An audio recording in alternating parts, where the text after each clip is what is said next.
Hello, everyone. My name is Frank Anthony, and welcome back to Let Me Be Frank. This is episode 40, and this week's phone a friend guest is the owner of Skateboard Shop and host of the Passion Pod, Chris Johnson. Chris, how's it going?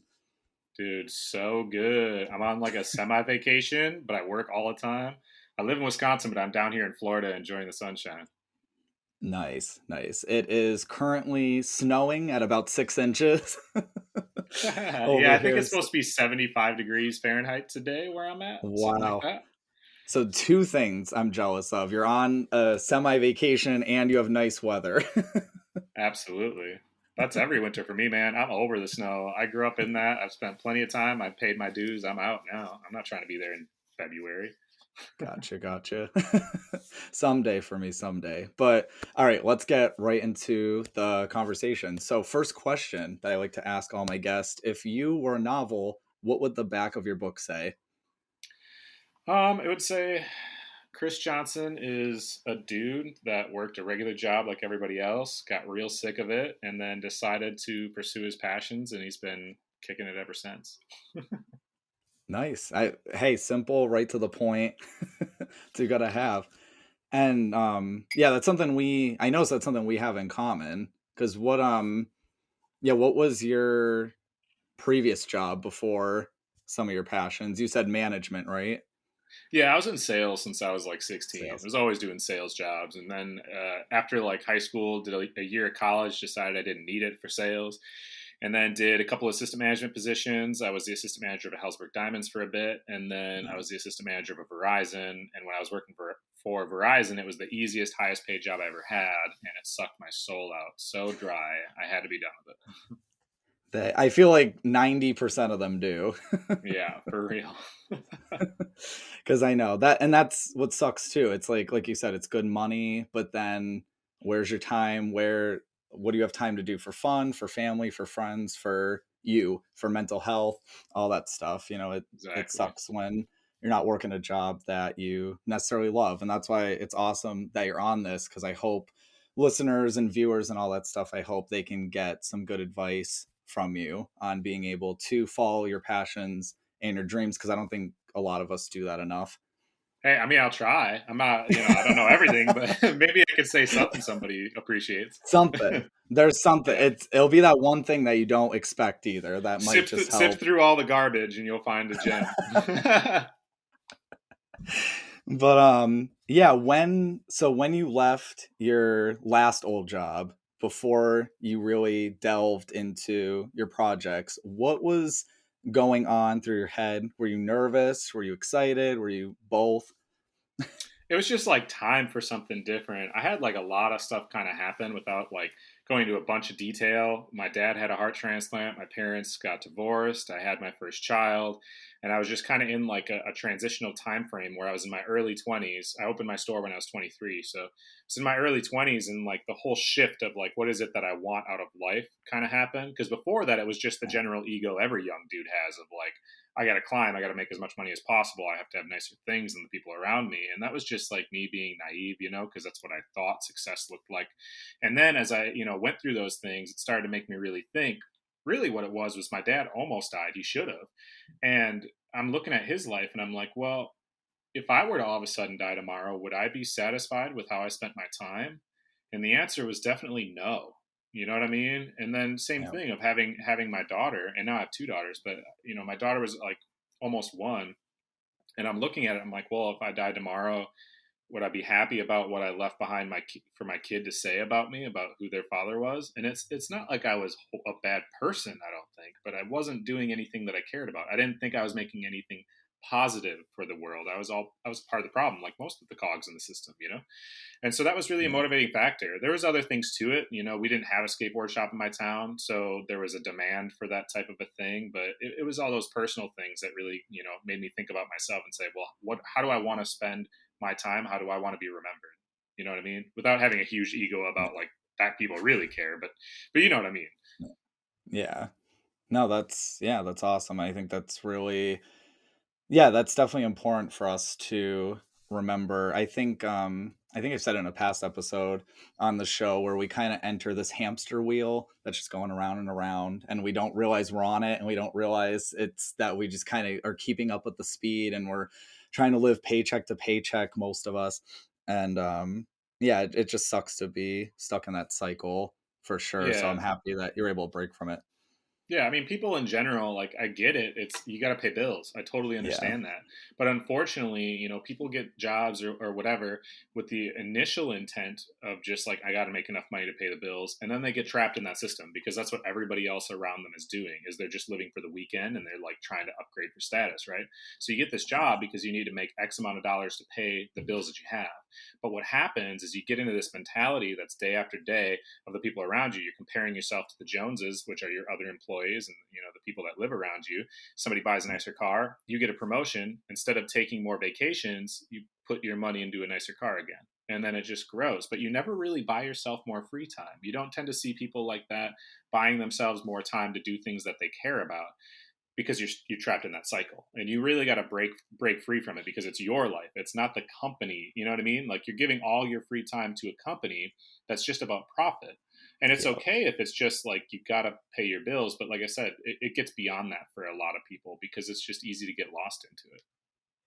Definitely, definitely. I know for me growing up too, we were I was fed this like you had to do the A, B, C, D. You had to do these specific things, and they would tell everyone going through high school or whatever, they would tell them you got to go to college, you have to get married, you have to have children, like the same kind of pillars, when that's not for everyone, you know. And I thought if I didn't go to college, I wasn't going to make shit for money, and I learned that's not true. Oh, and certainly stuff. not. Well, it's I was just like, about like, they teach you a certain path. This is what's expected. This is how you can yeah, do things. But really, as time has evolved, you know what I mean? As time goes on, especially with the tools that the internet provides, those rules aren't relevant anymore. I mean, yes, that's one path, but there's so many paths to achieve your goals. And again, they're looking at like what's the average goal, and the average goal that they think people want is a comfortable lifestyle. But that's not really what you want, right? You want to be happy about how you're spending your days, not necessarily being able to eat nice meals and live in a nice house. It depends on what your goals are. You got to think of what is it that you want out of life, not what your boss wants, not what your family wants or whatever. It's what is it that you want out of life, and then make a plan to achieve that. yes, definitely. Nope, that's I'll say yeah, that's definitely important. When you when you mentioned the boss too, I know back at one of my old jobs, I when it would be like, "Oh, do you want to come in for this shift or whatever?" Like I noticed I was losing my identity, and it was more yeah, trying to like please the boss or trying to be nice and try to help out at work, but you definitely can't forget your own life goals in general. And I think, yeah, it's really important to figure out the goals that you're passionate about in life and then do the research on what path you're going to go down. Yeah, I mean, think people are just naturally competitive. Again, it's the people that are around you that you're competing against. It's your other employees you're trying to compete against to get that next promotion, or it's your friends that you're hanging around that you want to compete against to have the highest salary among your friends or whatever. But really, your goals can't be compared to the people around you's goals, right? What if you're super No. into metal detecting? That doesn't get you anywhere, but it's something that people do that's fun. How are you going to compare yourself to the people around you? You can't. So naturally, it kind of gets put to the back of people's brains because it's not put forth as like this challenge. However, if that's what's important to you, you're going to feel a lot more fulfilled if you actually spend your time doing that. It's just hard to like break away to like really realizing it.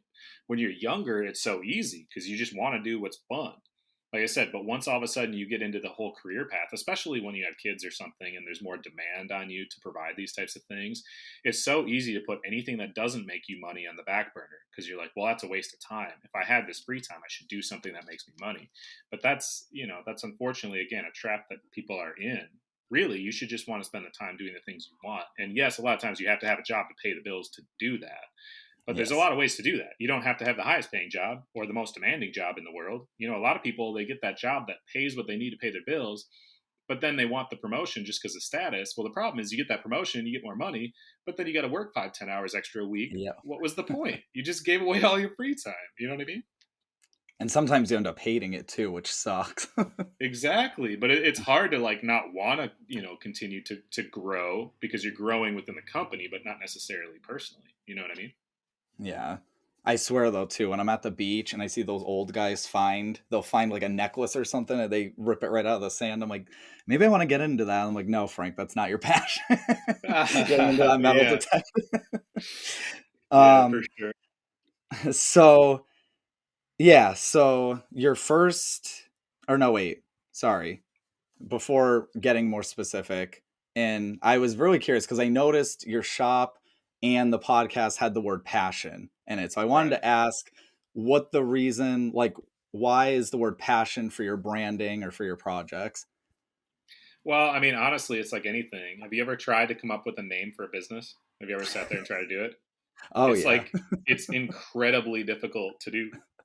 It's so hard. So, like when I was doing it, when I decided I was going to open the skate shop, that was a working title, but like I thought it was cheesy, and I'm like, I don't, man, I can't think of anything else. But I was plugging it in for business plans and stuff because I'm like, I can't think of anything, man, because I knew everyone would be like, oh, because it's your passion, ugh.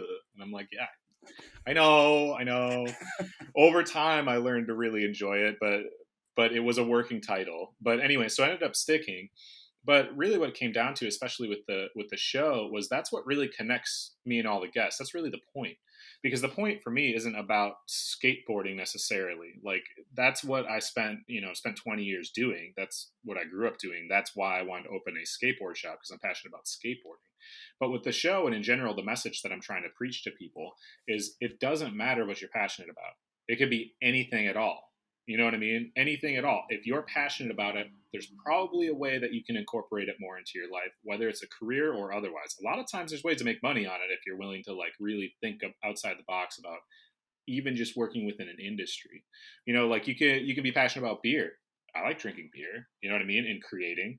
Well, one of my friends, Henry Schwartz, he owns this company called Mobcraft Beer. He was on season 1 of my show. It's down in Milwaukee, Wisconsin. Um, Okay. they do this thing. The point of the point of the brand is called Mobcraft, because you join Mob or whatever online, and then each month people submit beer ideas, and then they pick one at the end of the month. That's like they're going to do this limited run of this beer, and they're going to create this with this person. They'll bring them into the brewery and they'll create this thing. How cool is that if you're like really into making beer when you're in college, That was and then cool. all these years later, you're literally just making all these random beers, and this is like what you do for a living? Like, awesome. You know what I mean? And there's money. I mean, you can make money doing it too. You can make Yeah. money doing anything these days. Yeah. Have you seen TikTok? Oh God, for real. I just had a TikTok star on my show yesterday. I interviewed this Oh boy. kid who's 21, and he's a python hunter down in the Everglades. He's got like 800 Huh. some 800 some thousand followers on TikTok. His name's Fishin' Garrett, and he just like puts his hands in gators' mouths and like grabs pythons with his bare hands. It's dude, Oh yeah, you can shit. make money doing anything. Damn. But that's like some next like Steve Irwin shit. Oh yeah, for real. That he's dude's crazy in a good way. I just hope he doesn't get seriously hurt. Yeah. I know. Don't just do it for the views. That's what I'm saying. I was trying to tell him that. I'm like, dude, you're only 21. You got a lot of years Yeah. left. So like be a little careful. But you're in, I mean, how old are you now? I'm 30. 30. Yeah, I'm 28. So I know like 21 and even younger, it's like you're invincible to the Yeah, world. exactly. Yep, yep. And then I mean, when you're that age, you're like, oh, I mean, if I died at 30, whatever, I hit my prime. And then, dude, I'm sitting here at 30. I'm like, what? My prime? I don't even think I've peaked yet. I hope not. I know. I've had people tell me once you hit 30, you're pretty much dead. I'm like, wow, this sucks. You gotta listen to Jay Z. That one song, he's like, 30 is the new 20. I'm like, that's what I'm trying to say. So yeah, so your passion board shop, you said it was a skateboard shop. Tell us, yeah, more about it. The positives with it, some of the downsides maybe along the process, like all that good stuff. Tell us about it. Sure. I mean, I've been doing it now just about 7 years, and I'll say it's the best decision I ever made, because I love what I do. And people say all the time, do you want like more locations? Do you want to like sell it eventually or whatever? And it's like, dude, this is just like my rock. Like that's my business. That's Yeah. where most of my income comes from. And I would love to own that thing forever. You know what I mean? Even if I'm not there all the time, but I love it. I mean, it is stressful. There is you have to be a certain type of personality to be an entrepreneur. It's difficult when you don't have a consistent paycheck to count on. Like that's definitely tough. You don't have a boss that's going to tell you what days you have to work. You know, you have to be much more Yeah, disciplined than the average person in order to actually be definitely. successful from it. You make a lot less money typically. I make less money today at 30 than I made when I was 22, even though, you know, I'm an entrepreneur and I have the show and I travel and I do all this stuff, but I have way more freedom than I ever had. And the ceiling is way higher. I could keep growing things as Oh much as I yeah. want. If I wanted to work more, I can make more money. If I want to work less, I can make less money, but I'm completely in control of all that type of thing.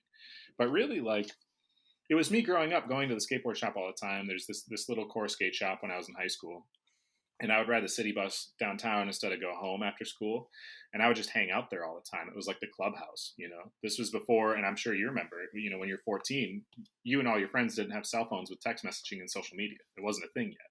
So Yeah. all the skateboarders in my town, which Eau Claire, Wisconsin's about 90 miles east of Minneapolis, that's where I'm at, and there's like 60 some thousand people, so it's a mid-sized town. But Okay.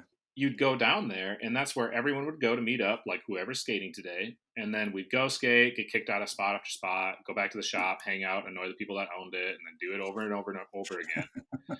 Well, that shop kind of faded out because ownership changed. New guy didn't skate. It faded out and it closed 2008 or something like that. Well, I opened my shop in the spring of 2014, and there was just a need, you know, and I wanted to provide that space. So I really think of my shop as more of like a community hub than a store.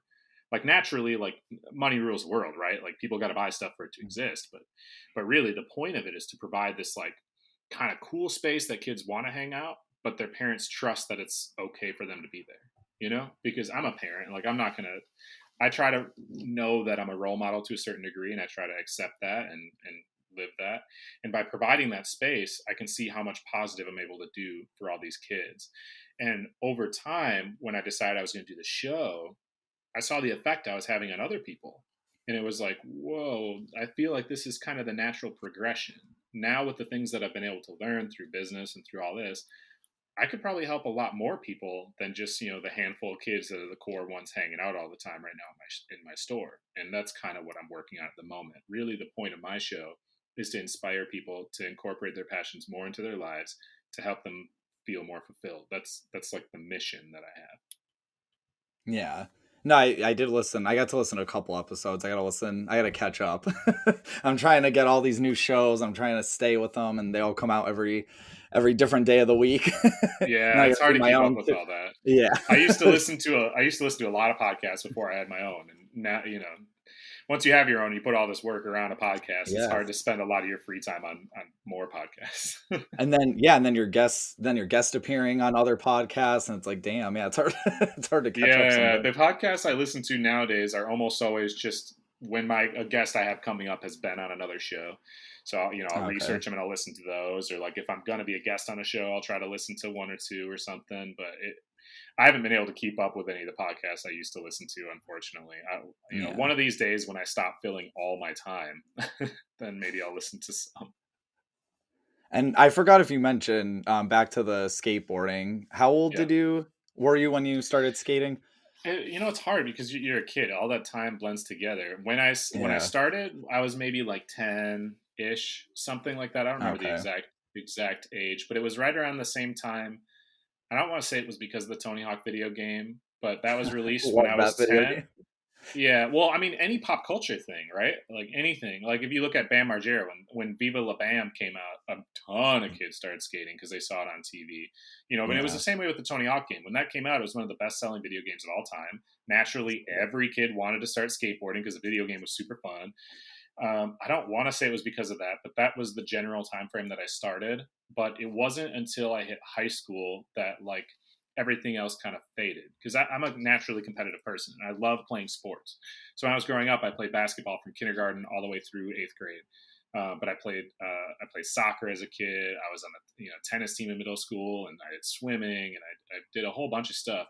But when I hit high school, freshman year of high school, it was like, well, I'm not gifted enough. Doesn't matter how much I practice. I'm not good enough to start on for any of these sports. Even on even on freshman, I wouldn't even start. So I would rarely play. What's the point in putting all this time in? It was a really defeating feeling of like, well, I guess I can't enjoy this anymore. And skateboarding though I could because it didn't really matter how good I was. That didn't affect who I got to hang out with. It didn't affect how much I could skate or whatever. So that's really kind of where I found my home with my free time, my friend group. And Yeah. that was when I started skating like every day, and I did that for years, from there. Now, 2 kids, travel a lot, whatever. I don't skate as much as I used to. Plus now I paint a lot, scuba diver and stuff, but I still Oh skate. wow. But high school was when it like, I was bleeding skateboarding. I was all about it for a long time. Gotcha.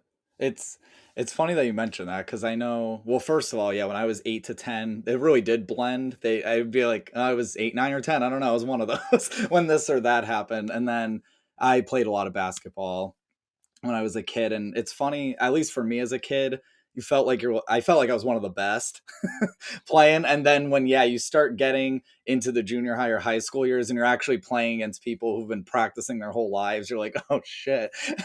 Like That's maybe what I'm saying. the illusion goes away.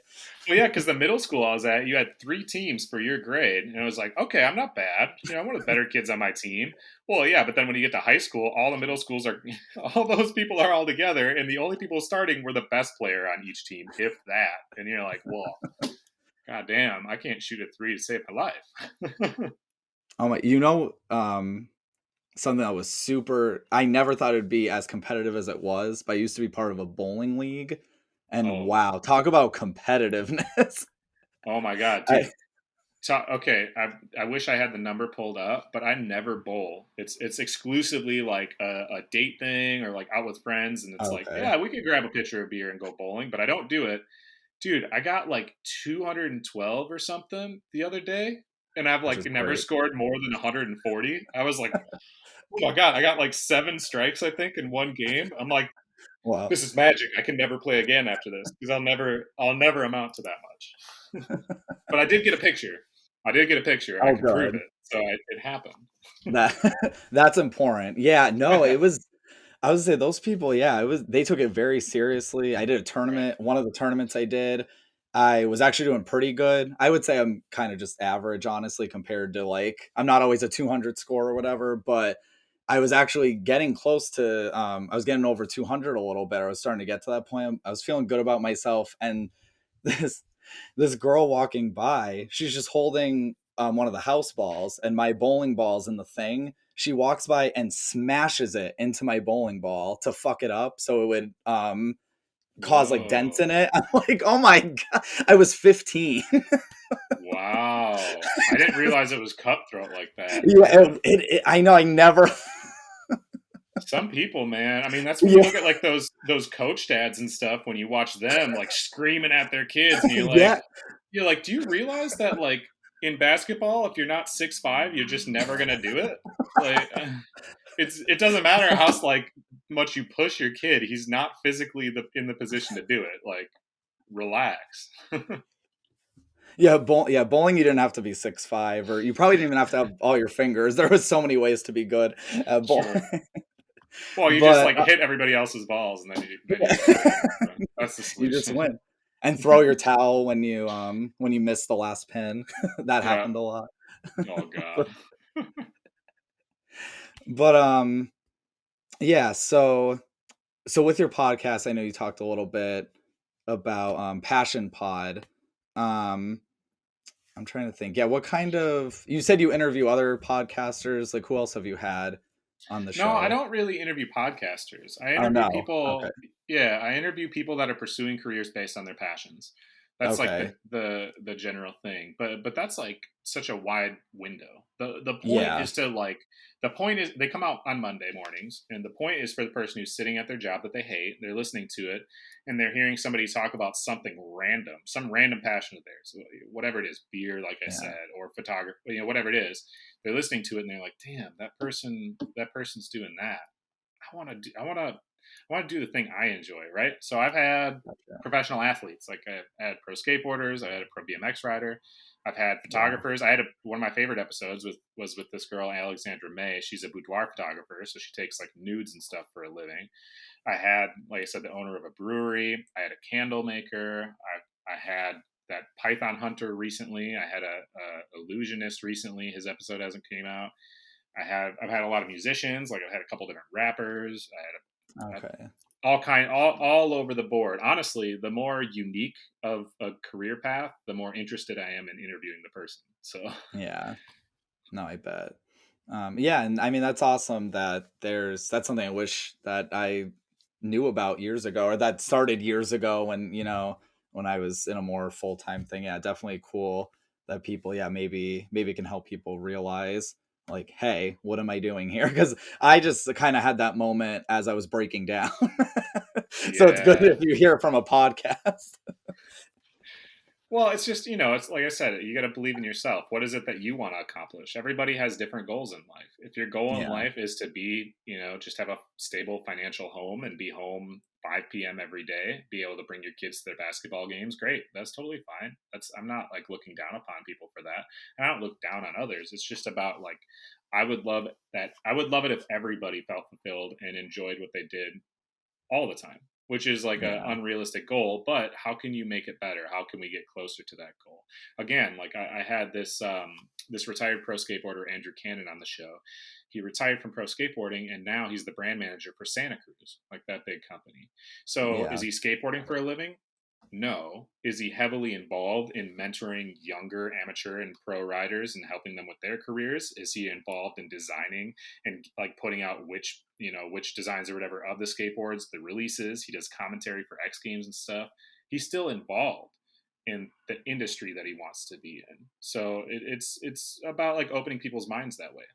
Sometimes you do have to do things that you don't absolutely love. The boudoir photographer, for example, she did weddings and stuff for a long time. Nobody wants to do that all the time, but she really enjoyed doing portrait stuff.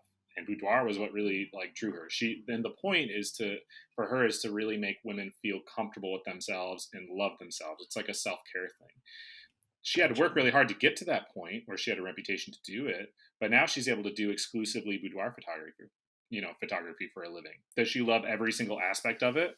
Probably not all of it. Probably not putting together like the actual books themselves. Probably not, having to network or do advertisements and stuff. There's always going to be things you don't love. It's just about like finding something that overall you really enjoy. And when I was in sales, I liked talking to people, but I didn't feel fulfilled by what I was selling. Does that make sense? Yeah, You know what I oh, mean? definitely. I can relate. Yeah, so with my skateboard shop, I try to have the mentality and the whole idea with the shop is that I'm not going to sell you anything. You're just going to like being around here. And when you want to buy something, you'll buy it. Awesome. Please don't bring in boards that you bought from somebody else and expect me to put them together because that's kind of a slap in the face. But I'm never going to tell people or try to upsell people and stuff in my store. It's just when Yeah, you need something that I can help you with, you're going to want to buy it from me because you like the spot that it's in. You know. definitely. And I think too, I just thought of that even when you're pursuing something that you don't, it's not your number one passion yet. I've learned through life that there's so many different things you like, even little things that you can be passionate about or grateful for in life that kind of help along the way so that it doesn't feel so negative or dark or depressing all the time. Right. Yeah, totally. Like I said, it's not that you have to do X, Y, or Z for a living. That's not the pressure that I'm trying to put on people. It's just No, about yeah, looking at themselves and saying, "Am I happy spending my time the way I'm spending it? If not, how can I make myself enjoy my time more?" You know what I mean? definitely, yeah. I like to also ask this question to guests because I like to see just people's growth. What is one of the most important lessons you've learned in life? The biggest one is like I keep kind of preaching is understanding that it's my life, it's nobody else's life. It's not about the expectations that are around you. Because honestly, Mhm. most of the expectations, like if you think about family and stuff, all they want for you to be is happy. And what they are telling you to do is in their mind, that's what's going to make you happy. That's the underlying reason why they're trying to tell you to go to college so that you can have a stable income or whatever. That's why they're telling you that. But Yeah, really, it's just about what you want. And if you can, like, shut yourself off from the world around you and say, okay, what is it that I actually want to achieve? What's important to me? How can I work towards those things? You're going to feel a lot happier about how you spend your time. And you're going to be willing to work way harder, anyways, because it's towards something that you actually want to do. You know what I'm saying? It's just it's yeah. hard to shut those things off. It's hard to shut the expectations off of what people want you to be. But Oh, it's something ultimately you need to do. Otherwise, you're going to look back at how you spent your time and you're going to be bummed. that's yeah. I couldn't have said it any better. That's 100% so true. Yeah, I think too many people too. Yeah, we have. too many, whether we're the parent and we have so many expectations on our kids. I'm not a parent yet, so I hope I don't do it, but no promises, it's just, yeah, I think, well, I don't know, I guess maybe you can answer this, yeah, because you are a parent. Right. So, I guess, how do I want to word this question? I just had it and then it's kind of slipping away now, but I guess maybe like as a parent that you are now, why do you think parents have those expectations for their kids? Like, do you think as a parent you want your kids to do better than you, or like, what do you think? No, I mean, you look at like the ways that you made mistakes, like what things you wish you would have done better, and that's what you're like trying to guide them towards. That's ultimately what it is. That's why you see a lot of parents that like didn't go to college. They're so focused on, I wish I would have gone to college, because years ago, if you didn't have a degree, you couldn't get a job that paid well. That was a lot more difficult. Nowadays degrees have become significantly less relevant, but that's, I think, was the motivating factor behind it. And now when you see parents today, a lot of the younger ones, there's a lot of different things that they're focusing on, telling people like, look, it's about loving yourself, you know what I mean, and enjoying the things that you want to do in life. Just be ultimately yourself, whoever you want to be. I think that's where the motivating factor comes from. But it also comes down to like, you want your child to be successful, yes, as far as like being themselves, but you do have to, finances are also important, right? Yeah. Like, be that, whatever the stat is, if you make $75,000 a year, that's like the maximum that it matters anymore. And then anything beyond that doesn't affect people's happiness. But unfortunately, below that, it does. You don't want to be completely poor. You don't want to sleep on couches. You want to hopefully prevent your child from, yes, you want them to live, have experiences, and like make mistakes, but you don't want to make them, you don't want them to go down paths where they make mistakes that, they can't come back from or recover from. So you just want to try to put your kid in the best possible position to be happy. And what they want, they're, immature, they're young. What they want and how they think they're going to get it might not be fully complete and real. And sometimes you tend to put your advice on them of like, you should do this because this is what's going to help. Granted, this is coming from somebody who has kids who are 4 and 7, so I can't really tell you exactly why parents are the way they are with their 16-year-old kid, but I'll unfortunately bridge that gap when I get there. But hey, I mean, that's still really good advice for it's not just a 4 and a 7-year-old, it's a 4 and a 7-year-old. Yeah, yeah. 2 young girls. I'm gonna have it. Oof. It's gonna be rough when they're dating and stuff in high school. I'm gonna have I a bet. rough few years, I imagine. But maybe, I don't know, maybe the boyfriends and stuff will get into skateboarding and then Oh you God, does never that know. make it better? I don't I don't know. know. To wrap up the episode, what are your social media links, websites, or any links that you want to shout out there for people to follow or help support? Sure. Well, I want to say this one message to people, and that is, Okay. you don't have to do everything perfect. However, everything is oversaturated. So please don't put anything into the world. Don't put anything out publicly until it's the best of your abilities. Otherwise, you're shooting yourself in the foot. Everyone's going to see that first impression and they're not going to enjoy it. Don't just record something and throw it out there. Don't just put stuff out. Take a little bit of time to do what is your best. Doesn't have to be perfect, but what's your best before you put out. You're going to get so much better results. People are going to be encouraging you way more to do these things. Really important to do that. That being said, that's why there's not that many places to find me. Okay, you're not going to find me on YouTube because I don't do video on it, because a lot of my episodes, I do, for one, all my episodes in person. So I can't carry around all the equipment. I don't do it in a studio. I don't have video. I don't use Facebook. I don't use Twitter. I don't use TikTok. I'm on Instagram. That's the space to find me. So on Instagram, I believe I'm finessing a different handle tonight. So as of right now on Instagram, it's at passion_pod. That's as of today on Friday. However, I should be getting rid of that underscore tonight. I've been trying to do that forever. So I Oh, believe okay. it's just going to be at passion pod, but easy to find me. It's a little skull logo with it says passion in the brain. When you type in passion pod, you'll find it, even if you type it in wrong. But follow me on there, shoot me a DM. I do read every DM that, I get sent, unless it's something really stupid from somebody saying be a brand ambassador for a discount. I'm like, I don't Oh care. my God. But if you send me a message, that's great. My favorite thing to see from anybody is somebody who listens to an episode and then DMs me and tells me how it affected them. That's like motivating for me. It's really not about the money. But Instagram's the best place to find me. The show, Passion Pod. Don't look up Passion Podcast. You're going to find a bunch of different stuff about Jesus. That's your thing. That's fine.